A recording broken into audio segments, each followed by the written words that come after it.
Hello, everybody. Thank you so much for making it to this month's webinar. I'm really excited to talk about some really interesting cybersecurity concepts around web traffic protection, files in transit, how we can analyze and protect ourselves from uh, things we use every day. I'm Nate Medeiros, the product owner of technical certifications for OPSWAT Academy here at OPSWAT. And it's a pleasure to have Adam Rocker here as our guest speaker. Adam, can you introduce yourself and tell the audience a little bit about your experience in the field? Yeah, Nate, thanks for the time. I've been in the endpoint and network security industry for just over 24 years. I spent a little over 20 of that at a company called McAfee, and in starting out in support, moved to their tier 3 support, and then eventually into product management, covering the McAfee SIM and the vulnerability management, risk and compliance, and that type of thing. So, here at OPSWAT, I get to bring a lot of those concepts over. We address some problems, some of the same problems in different ways, and it's cool having the context of of those two businesses to really paint the picture of that broader sense of layered security. So thanks. All right. Well, great. It's a pleasure to have you. Today we're going to be talking about ICAP, Internet Content Adaption Protocol. Last month we had a webinar on email security, and this kind of flows nicely into this subject, where email is something that we use on a daily basis, but interacting with the internet is something that all of us do for work, Right. for leisure, and that in itself, like email, even though it's extremely common, has so many layers and potential threat vectors for vulnerabilities, for ways that hackers can get access to a system, uh, rootkits, farming websites, what have you. There are Right. so many things um, that a hacker can do to target an individual or a corporation. So this concept today that we're going to be talking about for the audience is about one of the ways that we can address this threat Right. through the usage of ICAP. And before we get too far into the weeds, can you tell us a little bit about what ICAP is and how Sure. does it work? Yeah. So ICAP as a protocol is defined in an RFC. So it's something that anyone can contribute to, but it's fairly well established. And essentially, it was created to fix a problem that existed in network security. So there's a lot of different network security products out there, whether it's F5, A10, Citrix, ADC.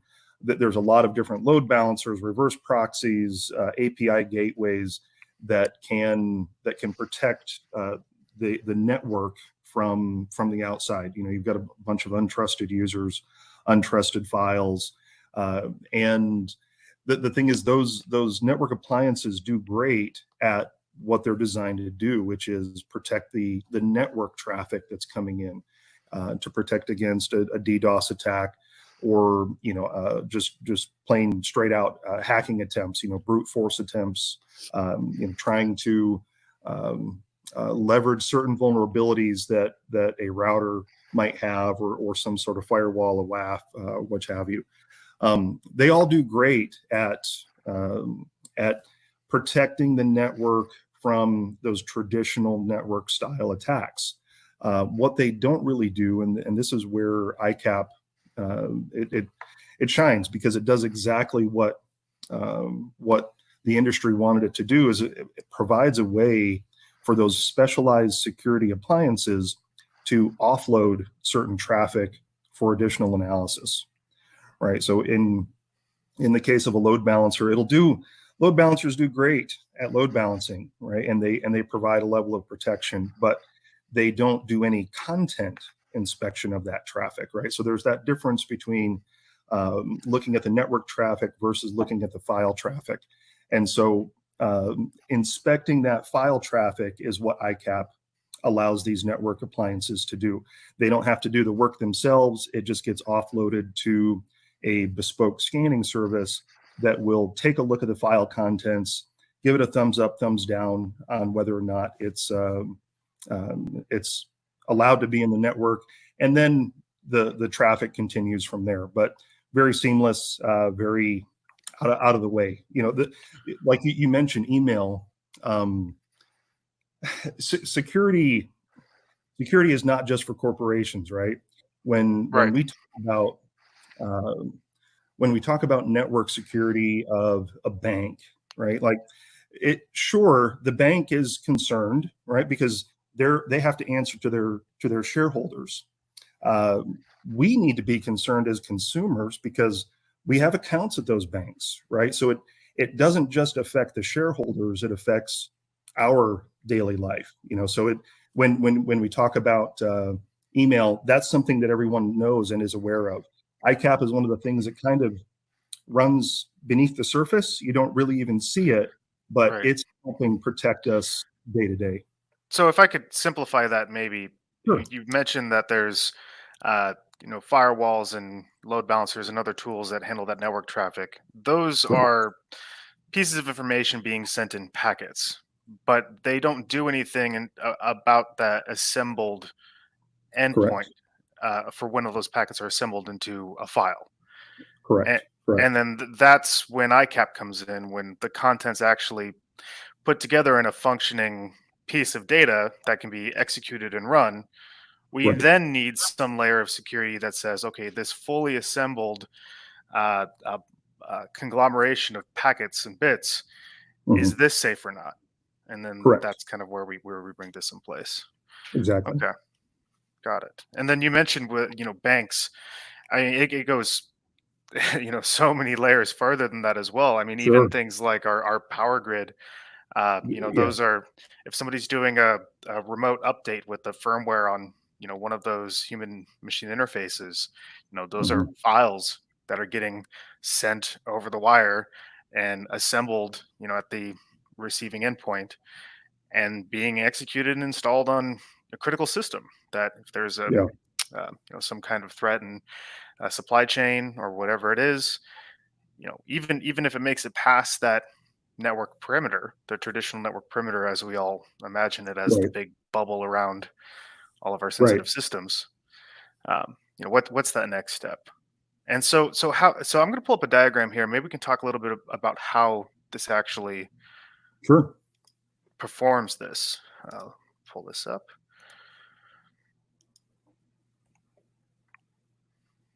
All right. Can you see this? Yes. Looks like Yeah. we're here. There we go.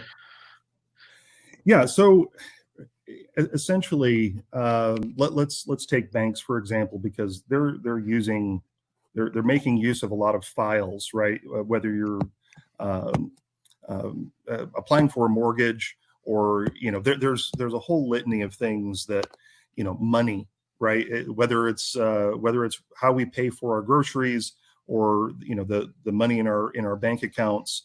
It's a very important thing to businesses and to individuals.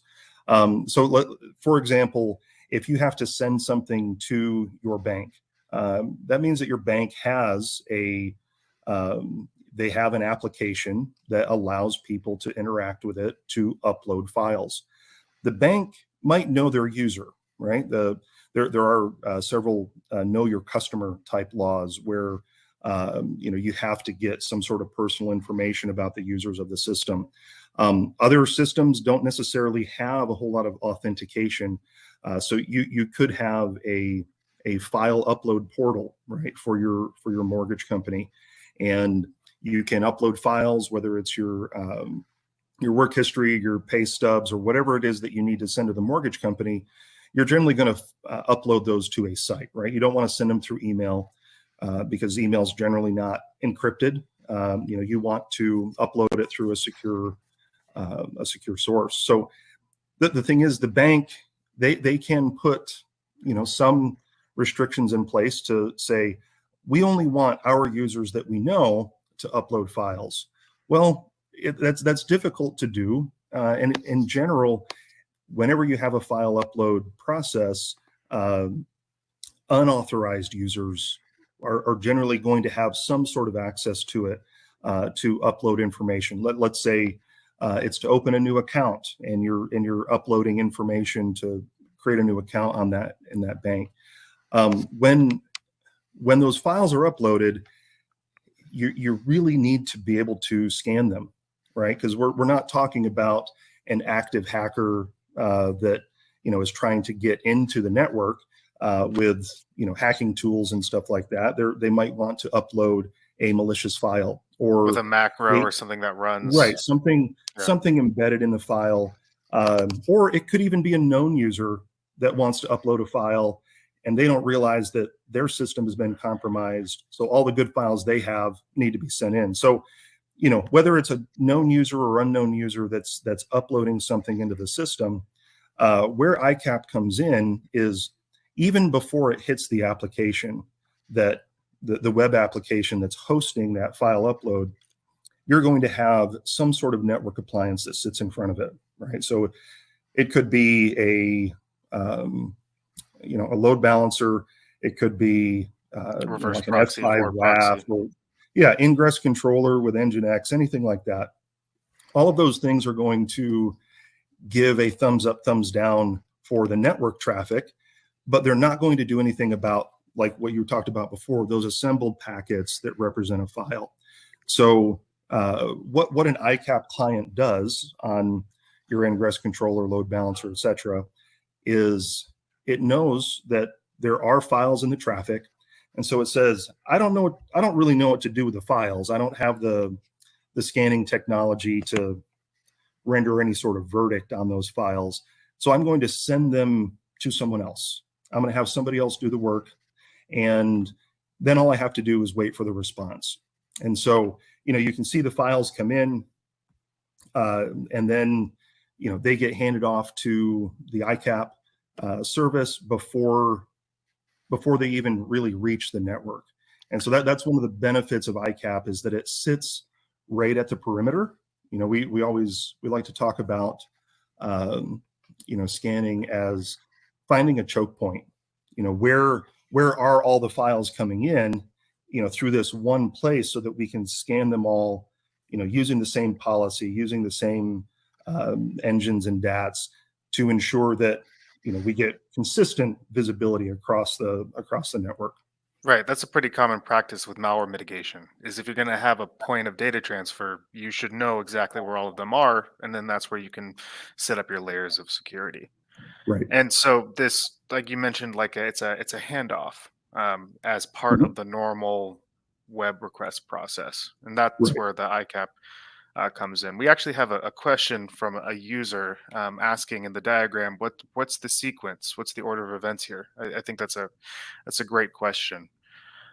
Sure. So let's go with this user on the top here, who's accessing the file download from the internet. What between her device, the internet, that web traffic controller, if it's a proxy server or load balancer, whatever it is, and the ICAP. So what's that sequence event for that top user flow? Sure. So the user is going to go to the internet, right?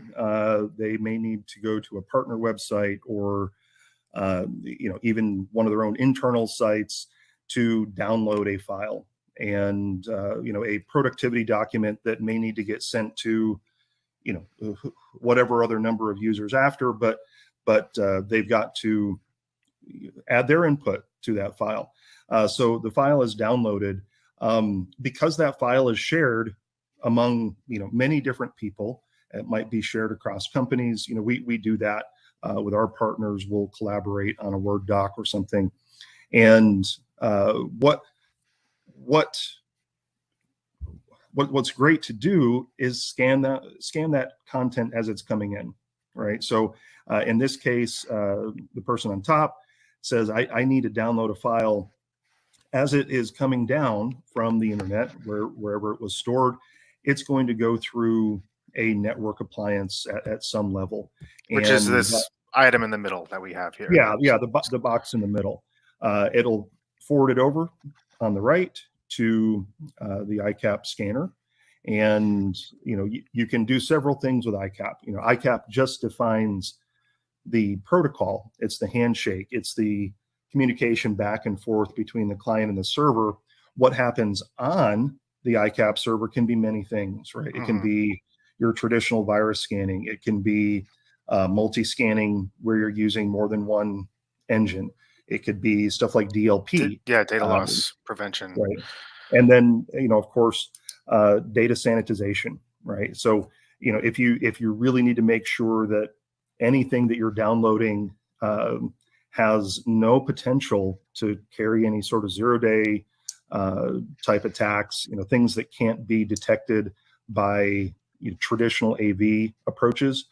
Data sanitization or deep content disarm and reconstruction is another way where you can remove anything that's active from a file, so that there's no places for potentially malicious content to hide, and we can do that without really messing with the file, right? So the user could download it, it could go through the ICAP scan in the middle, and get passed over to the for file analysis.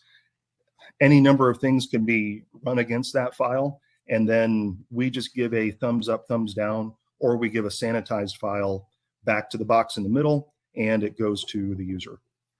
Okay, so we go user, Right. users making a request through the proxy server in the middle to Right. the internet, says, hey, I want a file. Internet's returning the content of that file. It gets, as that content's coming in, it gets assembled into a readable, actionable file. But before it goes to her, it first goes to Right. the right for analysis, and then a signal is sent back to that center proxy server that says yes or no. Depending on that result, then she can receive that file.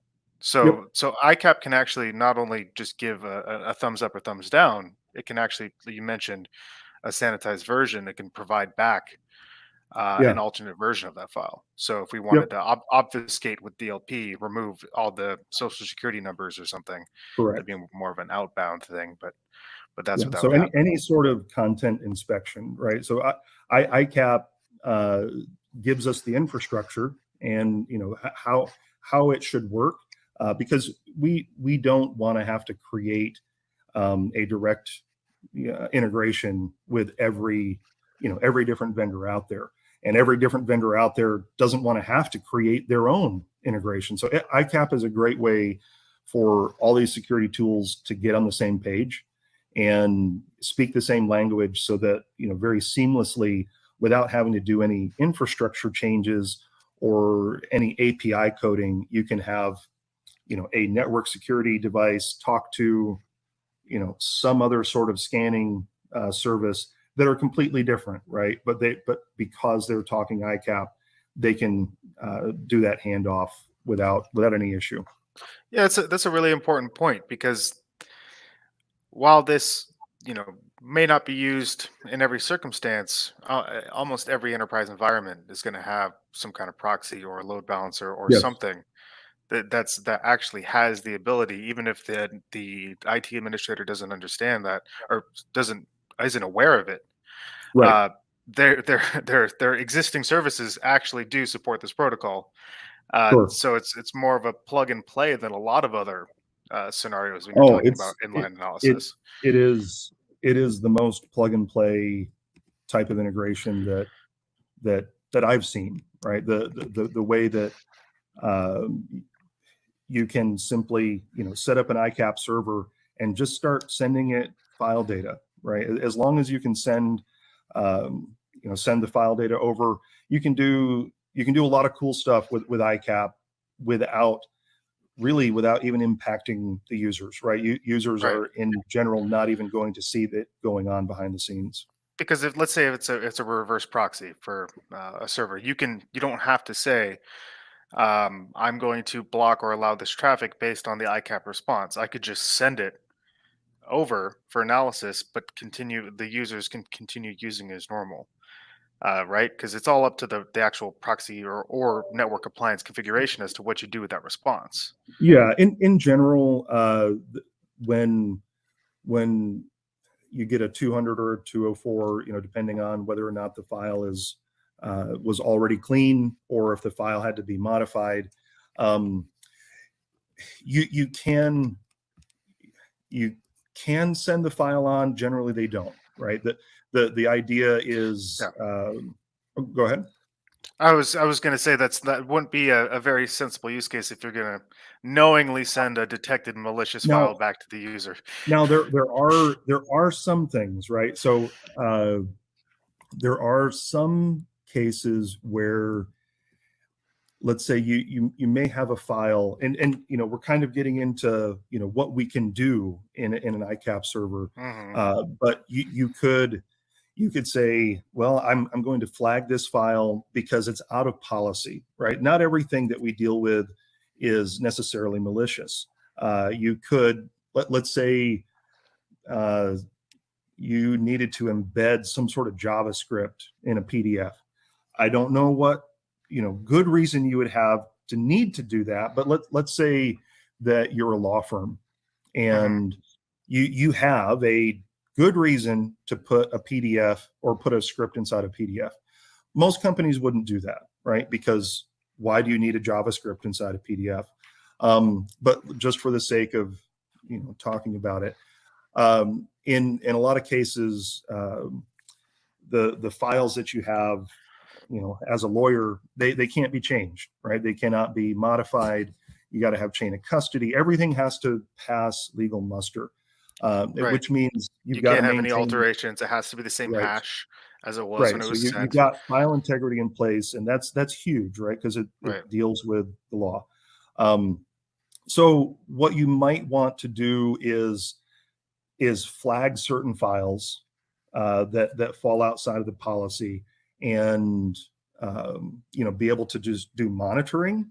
Because since you can't actually modify the files, but you still want to set up a policy to say, I want to take these files and investigate them further, right? So you could Right. send them to a sandbox, you could send them to other advanced analysis tools. Um, so it really Yeah. comes Or down to, even like, you want to do an internal study on your company right. about how many users are sending passwords in Excel files to each other Yes. using some Yes. DLP password detection tool. This would be a Yeah. way you could So hand it off to that kind of analysis. You're not blocking right. anything, but you're saying, okay, we gathered the data over 2 months and we can see that 70% of our users are not following our password policy. They're sharing Right. them. So we need to do some Yeah. So enforcement or make some it really changes. comes down to, what work do you need to be done? Right. And that work could be a lot of different things. They're generally very security focused, and you can set it up to have ICAP handle the communication so that, again, whatever the scanner is on the other side, it's going to focus on scanning, and it's not going to do very well at network traffic security. But on the other Right. side, you have the things that work really well for network traffic. So it's a very complementary solution. ICAP doesn't replace A the need firewall to or have, yeah. right. It doesn't replace your firewall. It doesn't replace your load balancer. It works hand in hand, right? So it's a very complementary setup that serves both, the user and really the infrastructure, right? Because it offloads the network traffic security, or it keeps the network traffic security front and center for that device that's protecting the network. So have you seen, we touched on this a little bit. Have you seen the adoption of ICAP in just traditional cybersecurity suites as something that a lot of security teams know about and utilize? Or is this something that you're finding you're bringing up to them and they're surprised Yeah. about how easy and plug and play and effective it is? Or maybe it's something they heard about but never explored. What's your general consensus as to the adoption of Yeah. using ICAP as like a So handoff it's for a analysis? it's really kind of a mix. We I I get a lot of customers that they've used an ICAP solution before, and they're looking for a different one, a better one, right? So that they're already bought into the idea of the value of how easy it is to just implement an ICAP solution, right, as a sidecar to what you're doing. um, we still do run into organizations that that they'll have an F5. We do a lot of integrations with F5. And it's very easy, it's very straightforward. However, um, not all web application teams that have, stuff that they need to protect, sometimes they feel that that responsibility is part of the network security team, right? So there are a lot of places where some organizations don't know.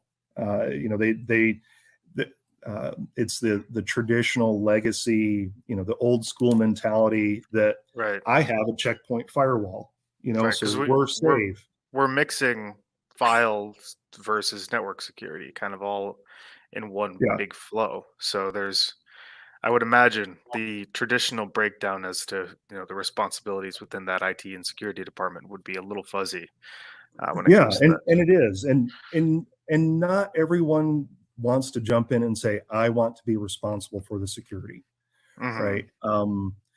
What we are Unless you're starting, OPSWAT. unless you're OPSWAT. Now, I Yeah. mean, the other thing that I would say is, as because we're kind of talking about the traditional, your traditional type of network security. I've got a firewall, and everything is good. Um, as you start moving into the cloud, that doesn't work, right? You don't have your hardware firewall anymore. You have a lot of software based tools, and as organizations have moved more toward the cloud, we start seeing more specialized tools that people use, like Nginx, right, and ingress controller, and that's another thing that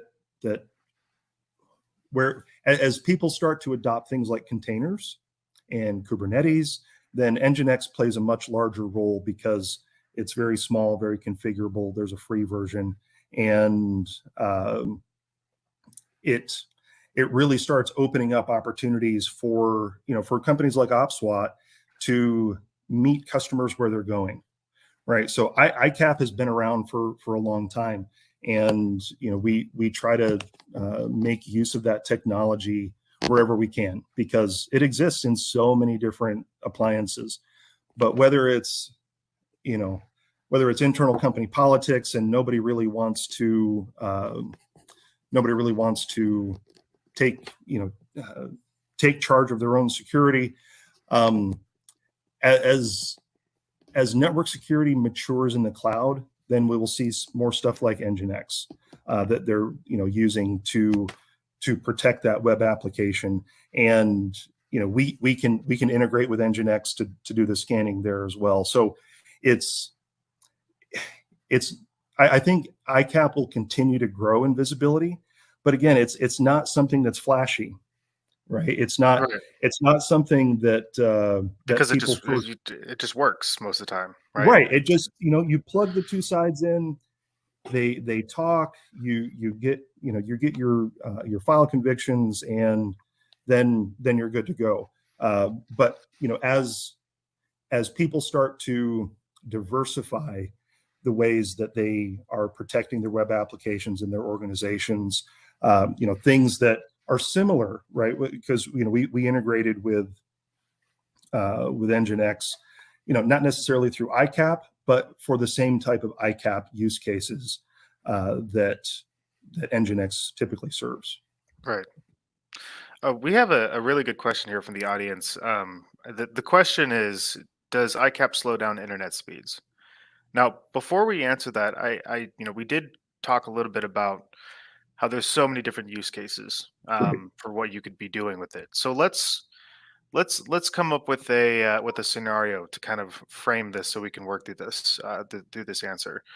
Um, w- let's go through an environment where we have ICAP set up on a reverse proxy for Sure. our network, and we're using it to scan incoming files from the internet against an Right. antivirus, like Sure. McAfee, where it used to work. Sure. Yeah. McAfee antivirus. Checking those files for malware, and then depending on the result, letting the user access or not access those downloaded files. Right. So in that scenario, let's talk a little bit about the impact when it comes to performance Sure. in those kind of environments. Yeah. So that I think your next question is going to be about uploads, and that this one is about downloads. So so if you want to scan user downloads, right, whether it's an MP3 file or an ISO file or anything that you're wanting to download for, work approved purposes, the amount of scanning impact or the amount of performance impact is going to really rely on what is it that you want to scan, right? So if I'm a user and I go to yahoo.com and I want to download, I don't know, whatever it was that they had hosted there, it's not just the file that will get scanned, right? It's all of that web traffic, The images, the logo, the favicon.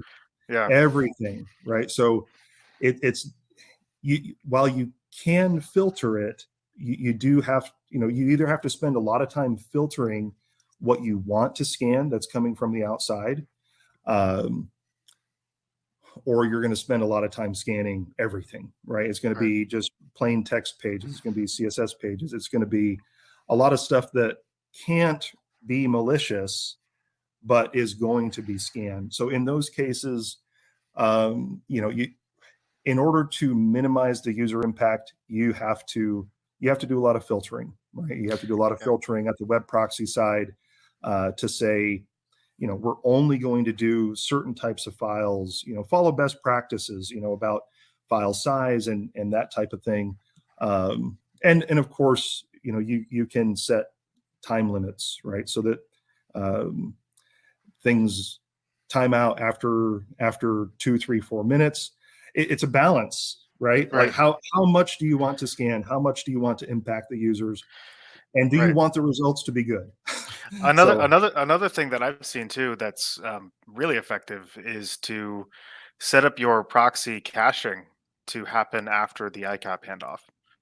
Yes. So if you go to yahoo.com and download all those, you're scanning all those images, all the favicons, everything, that user that set it up now all those files are cached within the proxy. So the user two, let's say you have your cache settings for 24 hours. User two, goes to yahoo.com a minute later. That's not going to rescan all those things because it's just going to grab it from the cache first before it goes and asks the internet back for those files and stuff. So that can, if your company works within a pretty closed environment of what you access, then that can be minimized greatly by having a robust cache system. But then you have to worry about how many users, what's the the total size. It's a balancing act. And that right there, when you start getting into, there's a lot of what ifs, there's a lot of variables. It's about having multiple layers of security. At OPSWAT, we primarily focus on server-based products because that's where our technology works best. But we never intend for people to get rid of their endpoint security. Right. Yeah. It's multiple things. So in a case where you have a very diverse set of users that have a diverse set of needs, you may not be able to do a download based ICAP without causing some sort of performance issue or the perception of a performance issue with the users. So you maybe implement something like that that catches the low hanging fruit for downloads, with the filtering. But then you're also going to rely on a little bit more security on the endpoint, right? Because they're just downloading a bunch of stuff, and it can be a little bit of a moving target in terms of balancing the performance expectations. So then maybe let's good transition to something more common, I would suppose, and you kind of alluded to it with file upload. I mean, internally, when we talk about file upload, we often have that spoken hand in hand with ICAP. So, can you talk to us a little bit about that kind of use case when you're dealing with an upload integration? Yeah. So think of any type of document, right? Anything that would be put into a PDF, docx file, a spreadsheet, PowerPoints. For all of those different types of files, they're going to be used across all different types of organizations. And let's say let's say that you're Indeed.com, right, Mhm. or another recruiting type site. What you're going to do is accept a whole lot of resumes, a whole lot of headshots, a Mhm. whole lot of all of these different types of files, and they're all going to come from people that you don't know, right? That's the important part, is that It's when you open. have, Open to the internet. yeah, I mean, it's open to everyone and anyone. All you got to Mhm. do is have an email address, and then you can start uploading stuff into their site. If I were a malicious user, then I could hide stuff in a file. I could just even do something as simple as renaming a .exe to .txt, right? Mhm. It's Right. probably going to get caught, right? That's a fairly easy thing. But the thing is, I can do that all day. Right. I And can upload junk into their system all day. Um, and the thing is, their WAF isn't going to detect it, because as long as I'm not doing anything bad on the network traffic side, I can still continue to upload malicious files. right. I could be I could be an unknowing user and uploading files, but let's say I'm not. When you talk about uploads, well, that's where your network security appliance kicks in and says, "Hey, I don't necessarily want to look at this file. I can't look at the file. I don't know how to look at the file, but I'm going to send it over to the ICAP server." ICAP server is then going to do The all of handoff. its Yeah. levels of analysis, and then give a response back. So the two differences between the download and the upload is, when you're doing a download, it's much more difficult to filter what gets scanned. You can still Right. do the scanning of the files, but with an upload, it's a little bit easier, or it's a lot easier, because those appliances have filtering built in, and it's much easier to detect a file that's being uploaded rather than all the files that are getting downloaded. Right, because when I visit a website, all the HTML files, image files, I could be getting hundreds of files just from a single request if Right. Right. break everything apart just by visiting a website.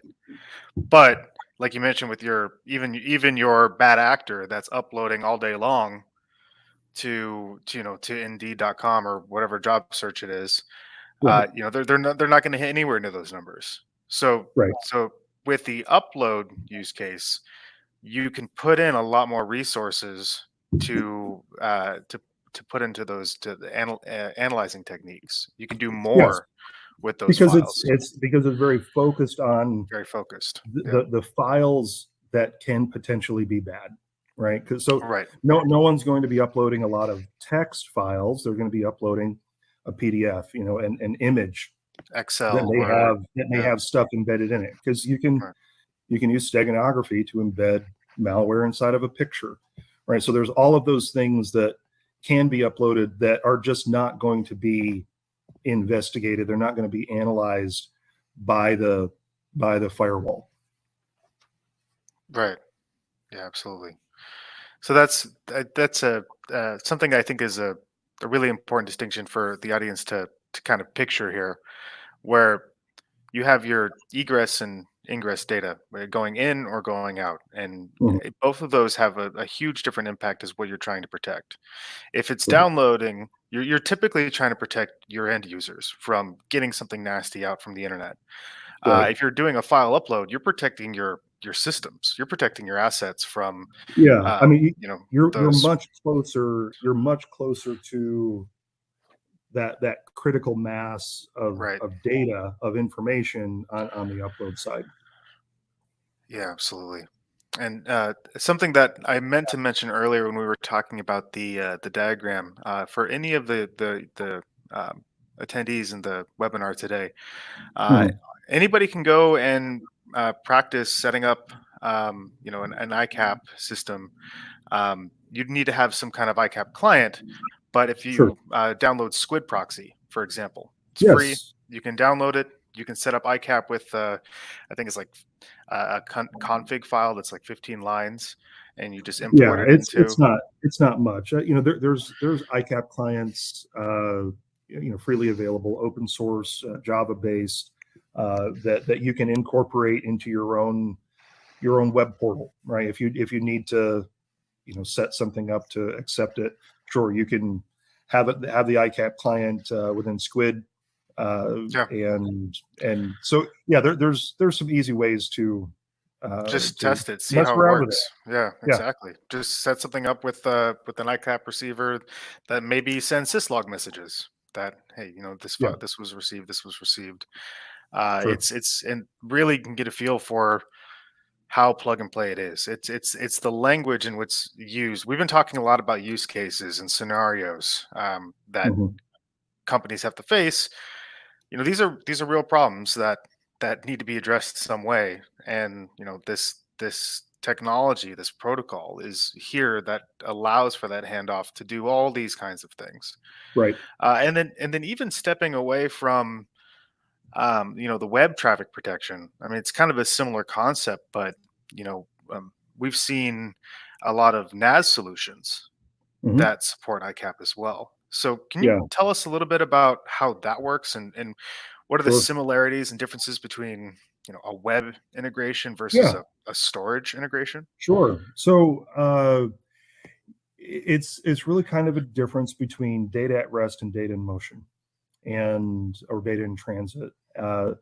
With our traditional ICAP use cases, it's because it was really intended for use with, again, your F5s, A10s, Citrixes, all Right. those different standard names. Um, the the thing is, there's more than one choke point, right? So you have the choke point in front of a web application. You have the choke point, which may be your S3 bucket or your Azure Blob Storage, or you're using like a Dell Isilon, right? You've got all of these different places where they are meant to store files, right? Which means, number one, it's probably very valuable, and number two, uh, you'd be in a lot of hot water if that data were to be corrupted, or if it were to be made available to unauthorized people. So when you look at storage as just another choke point, it makes sense, right? Any time a file is put into an S3 bucket, do you want to make sure it's scanned, right? So that's one thing that you can do, very similar to how ICAP works with a security appliance. We can get a trigger from S3 that a new file has been uploaded, and that file will be sent over for scanning. Thumbs up, thumbs down. So, The other how key does thing. how does Go that work? ahead. Is it if I'm sending a file to S3, what's the Mhm. typical configuration? Is it like a proxy in which I'm sending the file, and in its transit process, it does the ICAP handoff and then gets a verdict and then goes into the S3 bucket? Or is it more of like a retroactive, almost like a webhook, where, hey, I upload a file, here's the content, by the way, and It's kind of like that, right? And so each of the integrations that we have are going to operate a little bit differently as far as storage. uh-huh, Now, uh, and it depends on where they put it in line. So for let's say MFT devices, uh-huh. right? So an MFT is going to control a lot of data, many times in between multiple organizations, and with an MFT, we can scan the file before it actually gets into the system, right? So much like a traditional ICAP type of use case. For S3, it's a little bit more difficult because we don't have visibility into the file until AWS tells us that the file is there. Right. So Okay. in each case, the result is about the same, right? Because you can set up I think AWS events to every 5 seconds. So every 5 seconds, you can check to see if a new file is there, and then grab it and scan it. But there's differences, right? It depends on what the infrastructure is that we can hook into, and for cases that for cases that don't have an actual ICAP client where we can, it's kind of think of it as a shim, right? It's a network shim that says, I'm going to use this client to send all this stuff over here. and you don't necessarily have that with S3, but you can Right. create some very similar use cases, very similar deployments. It's not something that I've seen a lot of with NAS solutions using ICAP. I am curious. Have you come across a scenario where somebody's using it for like an on-prem free NAS or something like that? Have you seen any of those kind of use cases? Not Or really. It's primarily what we see is, the larger MFT players. right. So, and then the larger like bulk storage, enterprise storage, Nutanix files is another one. Um, it really comes down to how much security do you need on the files, and you can do a lot of extra work to try to make it secure. It works really well when you have something like ICAP, though, because you don't really need to do anything extra, Right. right? Yeah. You set up I the mean, scanning service, and you it's just just kind of point it because right. there's a lot of other ways that we see on how local files are protected. I mean, kind of stepping away from our solutions Mhm. and going into more of the cloud storage. If you're uploading something to, let's say, Dropbox, they might have some kind of custom API integration that sends a file to Sure. be analyzed somewhere before being allowed on the website or whatever it is. And all of those things, that takes people doing a lot of work to build a Exactly. custom application to do something like that, and not Yeah. everybody's Dropbox. Right. You know, And I mean that's what we see a lot of times is that, customers that don't necessarily know that they have ICAP, they may not also, they may not have anyone to do API coding either, right? Yeah, because we have an API based solution, but you start asking some questions, you realize, oh, they do have something that has ICAP that yeah, they can and just plug and right in. and they don't have a developer that does Correct. file analysis API handling. So Correct. And so it really does open up a lot of easy options for people to implement, a very meaningful layer of security at a very critical spot in the network, right? Find those choke points, find a way to get them scanned thoroughly, get them sanitized if that's what you need to do as well, and let your MFT do the stuff that it needs to do. Let your firewall do the stuff that it needs to do, and just slide something next to it that can do the scanning. and like you said, complementary. Yes, very very complimentary. There's no, one thing I do like about our products is that we're dealing with a lot of closed systems, but in a very open way, and open platform, being able to communicate with a lot of different devices, being very platform agnostic. ICAP just does that really well, so that you can have, because not every company, I mean, everyone says this, but not every company has all of the solutions that you need. Right. And Yeah, we have you we know, have the ecosystem. And that's right, actually that's a good segue. We're coming up at the end of this webinar. I always like to give sure, my presenters a few moments to talk about the actual product that yeah, they work on here, and kind of how that fits into our ecosystem. So, yeah, yeah, let's talk a little bit about your product before we sure, sign off for the day. sure. So yeah, Metadefender ICAP server. I think of it as an extension of Metadefender Core. Core is the workhorse. It does all the work. It does the scanning. It does the sanitization. It does the DLP. It does all of those things. But there's, if you don't know how to talk API, what you're kind of left with is uploading through the You got web. to you got to get the files to it somehow, right? You got Yeah, to you get got the to get the files files to to it. core. Yeah. And so what ICAP does is it allows all of the different devices that we've been talking about to talk directly to core without any API changes, right? You set up core, you set up ICAP to look at the core server, so it knows to talk there, and then you can just start sending files to it over ICAP. There's so little in the way of configuration for ICAP. You can do all the configuration on core to make sure that your workflows are correct. But ICAP just works as a simple, seamless interface to open up, to do that communication between core and the other products. One thing that we've done recently, I think I mentioned earlier, is Nginx, having an Nginx integration, and ICAP gets us.